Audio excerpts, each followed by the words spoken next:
হুম, বলুন। বলছিলাম স্যার, আপনার বর্তমানে জিওর পরিষেবা পেতে কোনো রকম কোনো প্রবলেম হচ্ছে কি স্যার? কোনো অসুবিধা হচ্ছে? হুম। কি অসুবিধা হচ্ছে স্যার আপনার জিওতে? আপনি কে বলছেন? আমি রিলায়েন্স জিও থেকে কল করেছিলাম স্যার।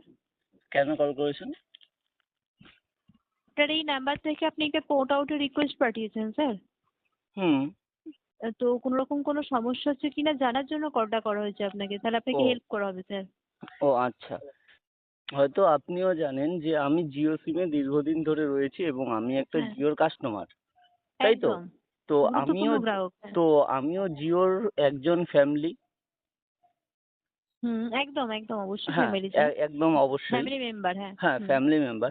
তো হুম। জিও কোম্পানির মালিক মুকেশ আম্বানির ছেলের বিয়ে হলো।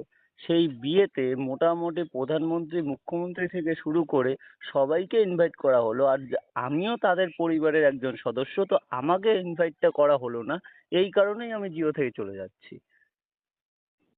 এটা তো কোনো কারণ হতে পারে না স্যার। কেন? কেন? এটা কি কোনো কারণ হতে পারে না? মনে করুন আপনি আমার পরিবারের একজন আত্মীয়, এক্সাম্পল হিসেবে বলছি, আপনাকে রেখে যদি আমাদের বাড়িতে আমরা যদি কোনো বিয়ে আমরা যদি শুরু করি, বা আমরা যদি আমার বিয়ে হোক, আমার ফ্যামিলি মেম্বারের যে কারো বিয়ে হোক, আপনাকে যদি আমরা যদি ইনভাইট না করি, তাহলে আপনারা তো অবভিয়াসলি আমাদের বাড়িতে আর কখনো আসবেন? অবভিয়াসলি তো আমার মনে হয় যে আসবেন না। তো এটা কি কারণ হতে পারে না?